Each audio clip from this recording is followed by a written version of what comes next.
We're going live. All right, we're live. Okay. All right, guys.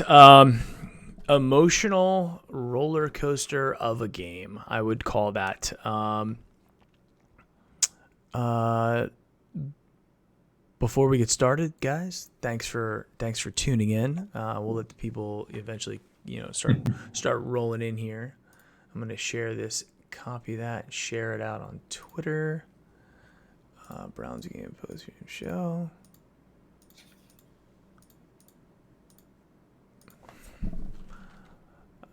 Join us live now.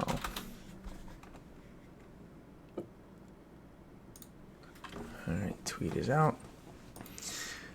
Yeah. So a little bit of a, like I said, emotional roller coaster. I think we absolutely had an opportunity to win the game. I think that the big tail came in the first half, not being able to capitalize on with touchdowns, as opposed to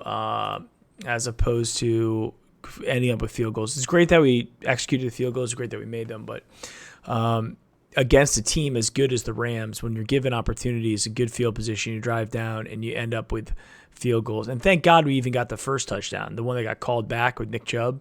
Right. The We had to key, do it twice. yeah, we had to do. I mean, and that's the amazing thing about it is we are still game 3. We are still beating ourselves with penalties. Although we had a couple that went our way, amazingly this game, but we're still beating ourselves and making it significantly more difficult to win games when you got 1st and 15s, 2nd and 20s, holding just anytime we do something decent, like you got to hold your breath. So we're still beating ourselves and having to score 2 touchdowns against a team that went to the Super Bowl last year just to get points is really tough. I want to say hi to everybody we got coming in here real quick, Dad, before I kick it over to you. Kawaki, yeah, that definitely stings. Ex-Hurricane Chris, play calling killed us. Ford Mustang, half the offensive line is trash. Don Reese, overall good showing against that team. Browns fan, 1977, refs killed us. I don't know if I would say that this game. Kawaki, no touches for Chubb on that drive. Ford Mustang, I agree that was disappointing. I would have thought they would have given him the ball one more time just to milk a little bit of clock before And using some of the timeouts.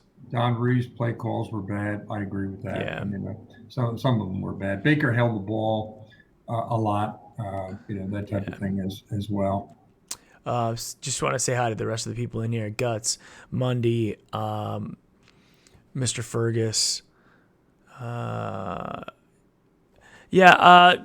Just the only other major observation that I had that Chris Collinsworth kept pointing out was when we did anything more than like basically a 3-step automatic fire pass, those were very, very bad. And it got to the point with Baker where he was so gun shy, he was running out of clean pockets. Yeah. And you can't Yeah, do that that. one nice pass on the last drive where he had time, he stood his ground, he threw it over the middle, and I don't know, it was Jarvis Landry. Did he make the Yeah, it catch? was Jarvis. Uh, I mean, he had a good game. Odell was sort of maybe they double teamed him a lot. I think he was Uh, covered quite a bit, yeah. yeah, he wasn't open. Odell had a nice Very, catch there at the end too. That one where he like held the ball out with his hand, that was nice. right, right. Big game by Nick Chubb. Nick Chubb did what he was supposed to do this game, which was I great. agree. I agree. That screen pass was really nice to him, and then he did score a touchdown, but a legal stupid shift. I mean, and this is something that we have to keep in mind, guys, and I have to constantly continue to remind myself this as well. We are a very young team, and very young teams, not just for player personnel, but our coaching who are calling plays are not young as in players, but young as in amount of experience doing this. So it's going to take us a little bit of time to mesh. But I will tell you this. I saw massive improvement from week 1, which was we beat ourselves, to week 2, getting a win, but it was kind of a free win because of the injuries. And then this week, we were in it to the very last moments with a team that went to the Super Bowl last year and could have easily won that game. And not only that, but we did it with our two starters on defense, our two corners on the bench. I mean, hurt. Second round, second team players or guys. The guy who made the interception, he joined the team yesterday. Yeah. Now, granted, it was a fluke because it was tipped to him, but still, Schobert ended up tipping it to him and then tackled him. Yeah, right. He ran into him. There was a guy that was going to hit him probably another 5 yards. It wasn't like he was going to run. Yeah, and I don't know if Schobert obviously knew that he caught the interception. No. So, I mean, it's not like he intended to do it. It was just an unfortunate event, right? Yeah, and I'm surprised they took the shot. They should have just given it to Gurley, run a lot more time off the clock. Yep. And then punt it down to the 5 yard line or whatever. I mean, or get the field goal and add another. Get a 2-score differential. Joey says 2 interceptions, 1 fumble. I think that's great. Yeah. I think we were a very productive defense today. I think we came up big when we had to. I think the Rams had very creative play calling. A lot of the misdirections they were doing, the play actions they were doing. We had none of that. We had the only misdirection we did was when Baker did those 2-second drops. I mean, he would fake it to somebody and then throw. But that's run past option. It was not even misdirection. I mean, we had there was one play towards the end where they did a misdirection and and one of our linemen was still running in the opposite direction as the play was already past him going to the other sidelines. That's how good that play was. And our guy was so confused. Luckily, and I think he took it down to like the 5 yard line or whatever going around. But it just seemed like every misdirection they ran, they executed very well. Yeah, they ran really good misdirection. I think our base defense, and Collinsworth kept calling it out, was basically what the Patriots did in the Super Bowl, which is great. So I think we had a good base defense. I think our defensive backs definitely stepped up. I mean, the backup secondary stepped up and played great. And I give them a lot of credit for the turnovers that they got. And we almost had another interception. Mack dropped that one interception in the first half. Yeah. So, I mean, we had a productive defense against a very good offense. Our problem this year has been our offense has not yet been sharp. And I am waiting for that to happen. Baker was 9 for 18 in the first half. And that's about the same. That's Lamar Jackson numbers. 50%. You can't expect to win and beat a team like LA with 50%. And I'm looking at the box score, looking at the stats. We had 18 first downs. They had 20. Total plays 63 versus 64. Total yards they beat us 345 to 270. But again, you make a 5 yard play at the end of the game, and the game is tied. So who cares about how many yards you got? That's meaningless. Total drives, they had 11. We had 11. Yards per play, 5.4 for them, 4.3 for us. Baker was 18 for 36, 50%. It's not good enough. And I think 24 for 38. I think with Baker as well, it wasn't that. I mean, we're not dropping passes. Like, we're catching the ball. You get it near our guys, we're catching the ball. It is. I think there's a couple things. I think he is being. I think there's some anxiety to throw the ball because he has to get it out so quickly that even when he has a pocket that he has a little bit of time, he's worried about that because he's conditioned that way. On the flip side, if you look at Jared Goff was comfortable all day. I mean, he had, Myles Garrett and Ogunjobi got to him a couple times, but it wasn't constant pressure nonstop. I'm waiting for Olivier Vernon to do something. I'm waiting for these guys to step up and be the guys that we wanted to. They had Donald and Fowler look like, I mean, they look like Lawrence Taylor 1 and Lawrence Taylor 2. That's what we were expecting from our defensive line. So I think Baker is I think he is a little gun shy right now, and there were a couple times that he missed players that were open or that he should have made a different read. Right. And the one pass that he threw to Harris at the end in the end zone, where Harris went up to jump for it, OBJ. I'm sorry, it was the play before that where, I'm not sure. It might have actually been that one. Yeah, it was that one. The safety came up, so there's no safety. OBJ's there. He runs a slant. And instead of throwing the hot slant to OBJ, which is 100% every QB from middle school through professional football, there's no safety. Your Y or Z, whoever's closest to you, is running that hot slant right over the middle and dump it and just get it close to him. But he went to Harris for whatever reason. Maybe he was told that was where he needed to go. I don't know. And again, towards the end, we got to where we needed to be, but the number of plays we ran before that, we again too long down the field or running play up the middle that got nothing towards the end. There should have been short dumps. Take your 5, take your 10, get your first down, move the chains. Yep. You watch Brady and Aaron Rodgers and those guys. They know how to do that almost perfectly.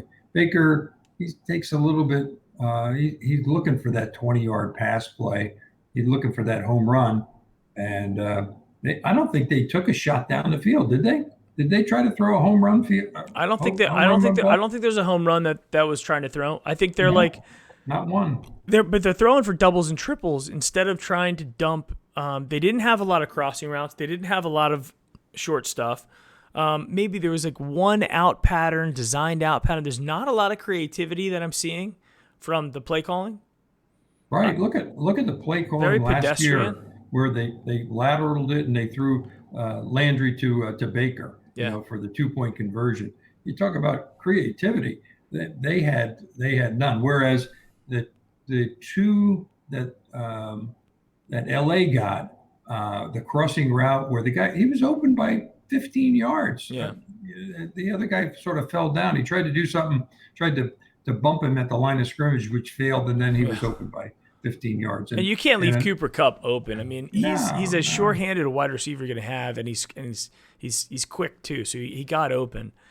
It was just I don't feel as bad about this one as I did the Tennessee game. The Tennessee game was really depressing. This game is like there's some moral victories to have won here, right? So there's definitely some moral victories, but it is disappointing when you're put in a position where you could win a game and you come away empty. That hurts. But I also think that there was stuff that we could say was really good, and there's some opportunities that we're going to easily be able to fix next game. I think they were a very good defense as well.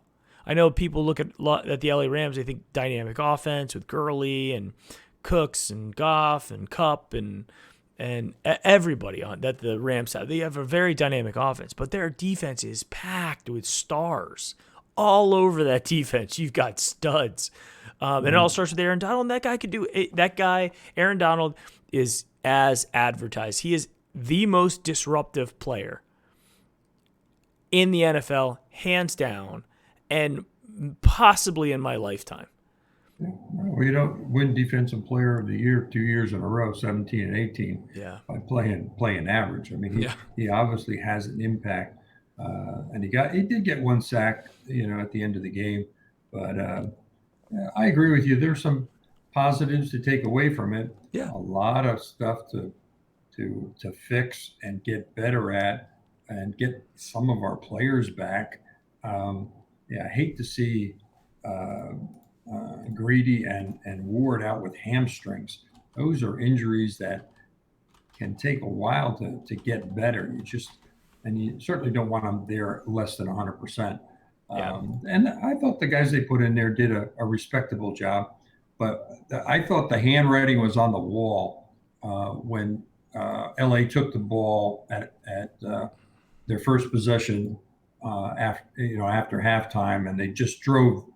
They made it look easy. I mean, Yeah. two Gurley runs for 12 and 14 yards, um, big holes. I mean, it wasn't like he was squeezing through. I mean, you could have drove a truck through a couple of those holes that they opened up for him, and then they no sooner do that than Goff throws three passes in a row, and they score. And I said, this could get ugly if we don't have an answer, if we don't respond. Yeah. And to our credit, we did. We responded. We drove just as fast down the field, caught a few breaks, made a few plays, and we scored. And I was feeling pretty good at that point. Also felt pretty good when we had the interception and it held up that he really did catch the ball. But we did nothing. We stalled in our own footsteps there. Well, the play Never where even got a field goal attempt. when we got the TJ Carey interception that was questionable. I mean, when I saw that when it went to the commercial and it came back, I was like, this could go against us. And then they came back and said it stand. It was like, great.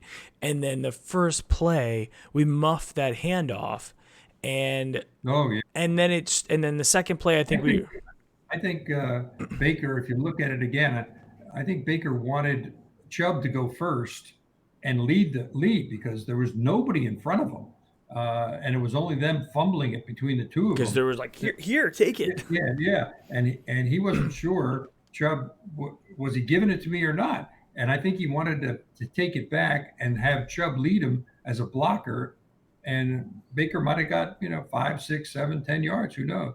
But yeah, that was I'm lucky we got it back because it went between his legs, and I think Chubb jumped in there and got the ball back. Yeah. Well, I think, and a lot of people in the chat are saying that Freddie's got to call a better game. Roy's confused, says Freddie's got to call a better game. I think that it's very possible if you look at what Freddie did last year with the offense when he took over for Todd Haley, and now the big difference is he has to manage the whole game. Right. He has to manage the team. He's got to manage the personalities. He's got to manage the refs. He's got to manage the clock.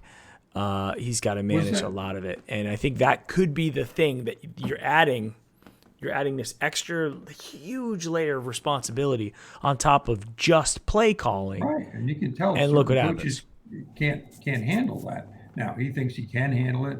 I mean, he thinks he can handle it, and he's a first-year head coach. I mean, that's unusual. But if you got a guy who's very capable as far as an offensive coordinator, and Baker has confidence in him, then let him call the plays. Delegate that kind of responsibility. It frees you up. There was a play where I think we had illegal formation, and Baker threw it, and the guy pushed our guy out of bounds before the ball got there. We didn't challenge it. I think the reason why we didn't challenge it because I think it's technically a dead ball foul. It's a legal shift, and they should have blown the whistle on it, and there shouldn't have been a play. Because it's like a false start, same sort of thing. So I'd like to know the answer to that, but other than that, I thought the refs did a fair job. I guess it was an average number of penalties in the game. More on us again, though. Yeah, probably so. I'd have to look at the numbers, but we got our fair share too. Baker got clobbered a couple of times. Yeah. I don't think this officiating crew called it wrong. No. You didn't have a billion holding calls. I think they didn't stop us at the end. We had a chance to tie the game. Yeah. We had a first down and goal, and we couldn't get it in the end zone. Yeah. So give credit to the Rams. Their defense held up at that point. Rams are a good team. I still question why they threw the ball. With limited amount of time on the clock, they could have run it off or kicked a field goal or gotten closer. and to put it up in the air. Oh, the Rams. If that was us doing that, we would, we'd be screaming and saying, "Why are you throwing the ball?" But they took a shot, almost got it, but the Chiefs did it against the Ravens and it worked. mm, So I mean, I think that's the other thing. They have to have confidence that you can do it, and the worst possible thing that could have happened happened on the play. mm-hmm. So you don't go into the play thinking that, but I think as a head coach, you have to start thinking that. I think the Falcons lost a Super Bowl because they didn't think about that when Matt Ryan got sacked and knocked him out of field goal range. So it's stuff like that you have to do. If anybody tomorrow, if any of the the ESPN heads or Colin Cowherd guys come out and start saying that we were out coached, I would say head coach to head coach maybe, but McVay made some mistakes in this game. That passing play that we intercepted at the end almost cost them the game, because we could have, if we would have scored the touchdown, we could have gone for 2 and won the game. Which I was sitting there with my wife and she's like, "Do you think we'll go for 2?" And she's like, "I hope we don't." And I said, "You know what? I hope we do. Let's go for it. If he has a play." I could have been happy either way. I probably would have rooted for 1. But the other mistake their coach made was timeout. Well, the timeout, that was the time. big. It didn't hurt them. They converted. They converted anyway. Yeah, that would have been a real turning point had they blown it. Yeah. But no, they saved him. The other one was kicking the field goal at the end when it was 4th and like half a yard or something, yeah. And you got Gurley, and I mean, we didn't stop their running plays hardly at all. And he could have sneaked it for that. Yeah, he could sneak it. And the game is over. Yeah. That was surprising. That was surprising. I mean, he puts him. He can continue to take time off the clock. Plus, he can go for the touchdown. Yeah. So I was ecstatic when they went for the field goal. I thought that was a mistake by the head coach. And they kept us in the game. And they said, I mean, Collinsworth said that McVay is very conservative on 4th downs. And we had 2 chances. Mm-hmm. We got the kickoff. We did nothing with that, and then we got the interception. We got to we took all 4 downs. We took all 4 downs to get that, and when I saw that it was going to be let's let the play develop, that was the mistake. We had to have a crisp play there, and we decided to do what hadn't worked all game, which was take a 3-step drop and see what's going on, and everybody was covered. And that is a testament to the Rams defense. I think the Rams were very good. And then also their defensive line might be the best defensive line in the league right now. Mm-hmm. And they weren't rushing linebackers. The linebackers were dropping back into coverage. And that is the nice thing that you have when you have dominant defensive line. You can get to the quarterback, then you can drop all those linebackers back. And now you're kind of naturally double teaming OBJ, naturally double teaming Jarvis. Some good things though coming into next game. We are seeing improvements. We are getting penalized, but not as much as we did game 1. So those are steady improvements. Defense is showing a lot more life. Defense did good. I think the offense can be fixed. We're going to have guys coming back from injury. We're going to get Higgins back eventually. We're going to get Callaway back. Not next game, but the what is that, game 4? So after the Ravens game, we'll get him back for San Francisco. Kareem Hunt is eventually going to be there. We're going to be deep into the season. So now we get into the part that could get really, really interesting here looking at the schedule. We've got Ravens next week at Baltimore, and you'll be at that game. I will be in the stands rooting. All right. I'll have to ask my friend whether it's appropriate to wear a Browns jersey or a sweatshirt I have.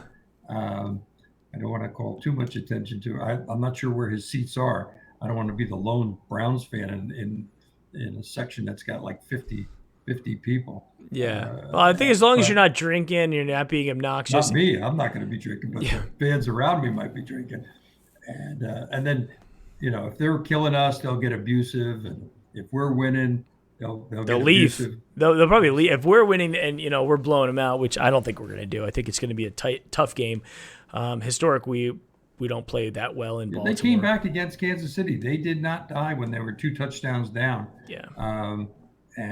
So they got some fight in them. And they have talent. They're talented all over. I mean, they got talented wide receivers. They got talented running backs. Mm-hmm. Lamar Jackson's got a lot of different dimensions to his game. So you can come back from stuff like that.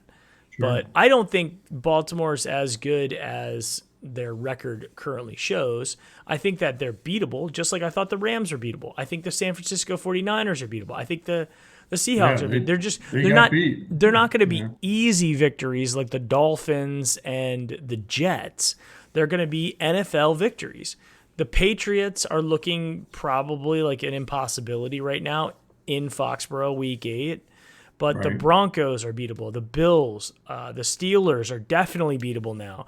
Dolphins that's a win. The Steelers again are beatable. The Bengals are freaking terrible. So the Bengals should be 2 victories. There is some light here. We just got to we have to get 2. But we won't get very far in the playoffs playing against teams like LA and the Patriots and so forth. In their stadiums too. Better. Yeah, we absolutely have to be a lot better. The other stat that was really interesting when they were talking about the youth, I mean, Myles Garrett's 23 years old. Nick Chubb, Kareem Hunt, 23. Baker Mayfield, 24 years old. Jarvis and Odell are 25 or 20? They're 26 maybe. I mean, we're talking about guys that are going to be right in their prime 2 years from now, maybe 3 years from now. So everything that we're doing this year, I know that there's a lot of excitement, and we're trying to turn the leaf here, and be a much more competitive team than we have been in the past. But if you really think about it, this is a very young team. So that, I'm not saying that's an excuse. That's more of like hey, let's keep the excitement going. We don't want to hop off the train. Let the media hype us all they want, but we know that there's a lot of growing yet to do from the coaching and from the players. It's going to be interesting to see in those coaching meetings and in the meeting rooms with Dorsey and Freddie and all those things. At what point do they say, maybe we let Todd actually call plays. Freddie, you manage the rest of it. I don't know. I don't know if Freddie's willing to relinquish play calling or not, and that could be the criticism he gets, and the more challenges by us, people like us, people in the stands, the commentators about, running the ball on 4th down, 9 yards, and you get stuffed basically. You have to throw the ball, I think, in 9 out of the 10 situations. So it's gonna take a while, but I think he's got to give it up eventually. Like you said, it's too much for one guy to be the head coach and manage everything. You can give your input. You can give your input during the week when he's formulating. If you don't like the plays that he's calling, then change them. But give him, delegate to him, so it frees up your time a little bit. Yeah, it could be. I think that if they go back to the tape and you look at it, and they can start over the course of the season, if they're noticing the trend that there is a deficiency in play calling, and if Freddie is unwilling to relinquish that, then that could be a problem. And I love Freddie. I am excited for Freddie Kitchens as a human being. I think he's a great human being. I am rooting for Freddie Kitchens. Sure, me too. I want him to be successful. But I can also see the Browns going, look, we have a window here. And do we have guys that are kind of coming into their own and growing. Do we how long does the Freddie Kitchens experiment go? Yeah, and remember, like we said, next week is just as big a game as this week. Yeah. Because if we beat Baltimore we're 2-2. Yeah. We're 2-2 with Cincinnati without a win, unless they beat somebody next week at Pittsburgh without a win, Mm-hmm. and that would give Baltimore 2 losses in a row to the Chiefs and to us. But we got to be able to pull it off. I think the thing that I'm most, I wouldn't say disappointed in, Mm-hmm. but my expectations, because of maybe the hype and the preseason and the what you saw on TV in terms of the training camp and so forth, and how they were scoring. Um, Baker, and he'd be the first to admit it. I think if he gets the mic, and you see his response at the press conference, I think he'll put the whole loss on his shoulders. He'll take it with that kind of performance, the 50% completion, Yeah.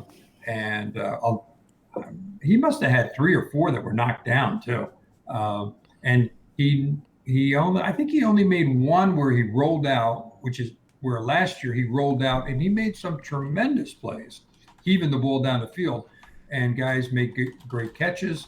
But he did when he rolled out last week, and certainly the first week and this week, he was free, but he didn't make the play. He just didn't make the big play.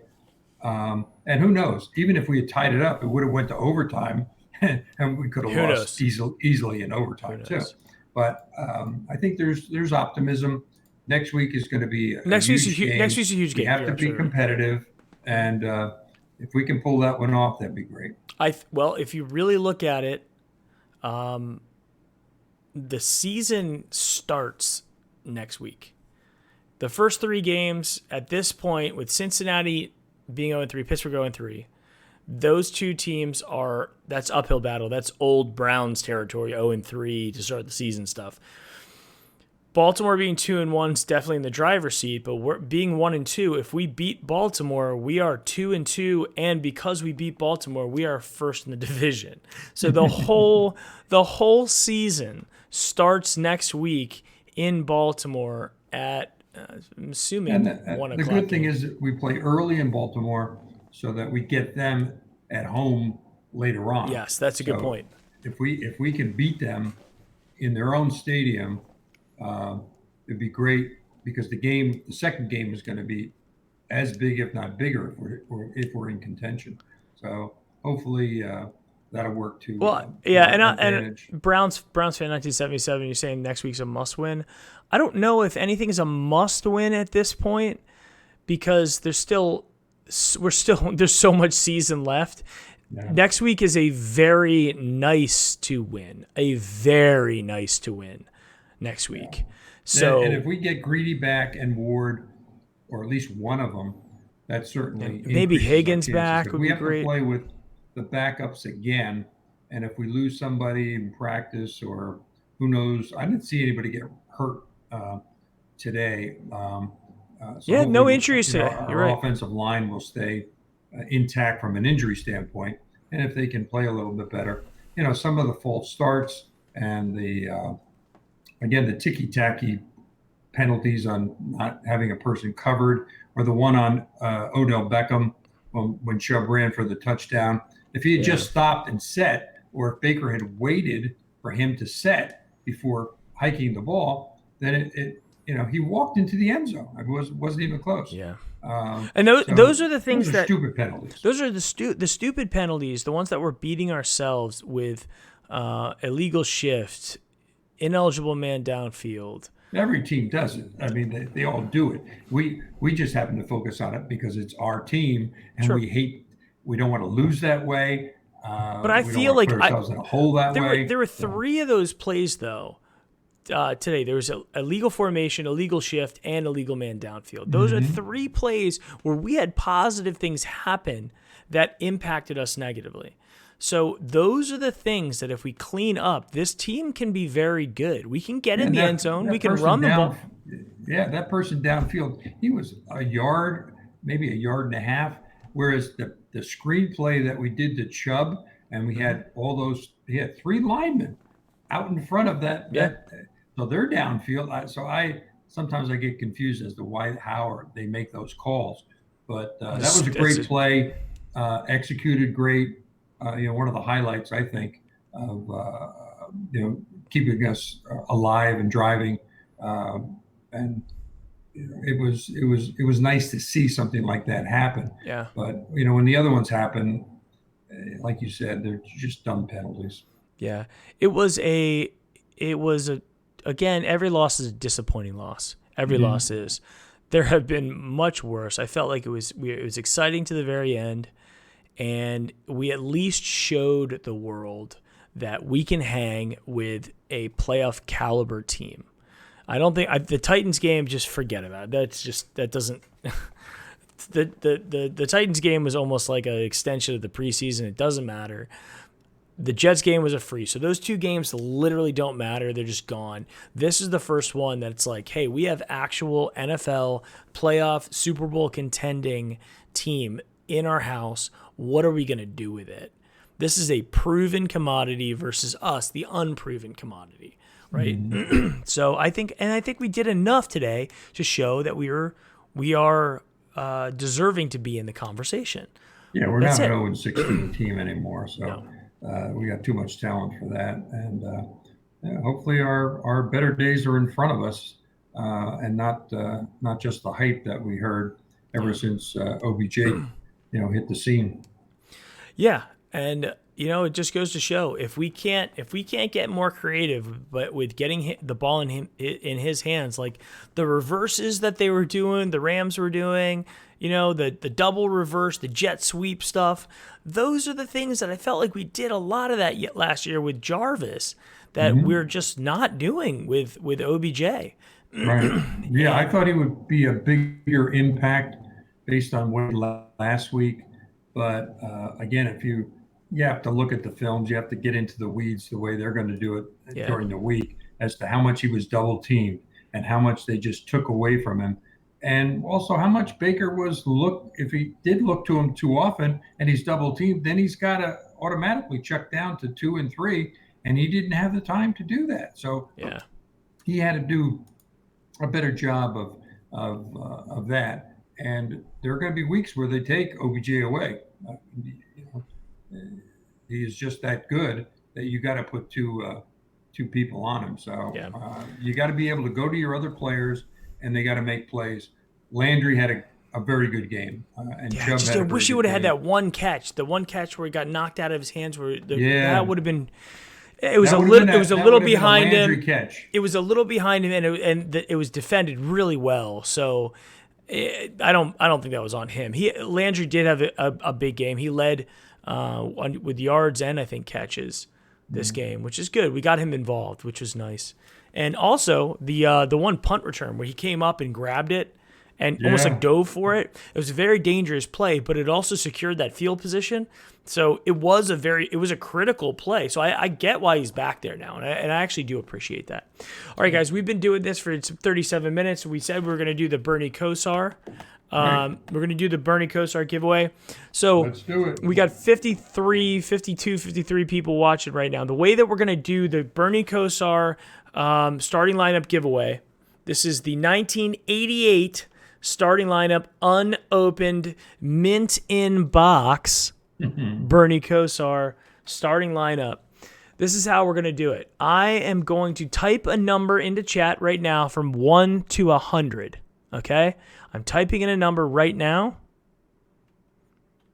Okay? I have the number typed in. This is what we're going to, and I'm not touching anything else, so hands are off, so I'm not going to change it. Everybody who wants to participate in the Bernie Kosar giveaway, I want you to type a number from 1 to 100 in chat. Whoever is the closest without going over, you go over.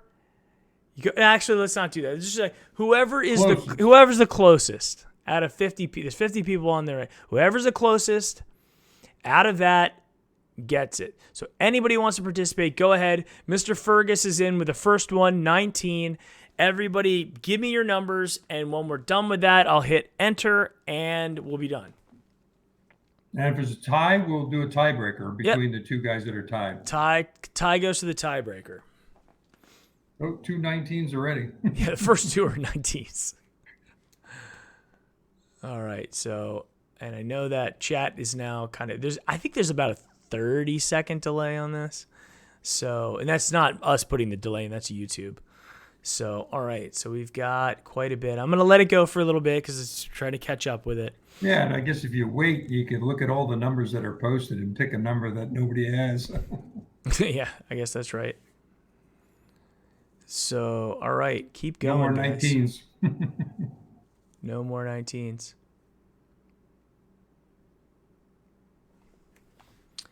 Oh, it's saying more.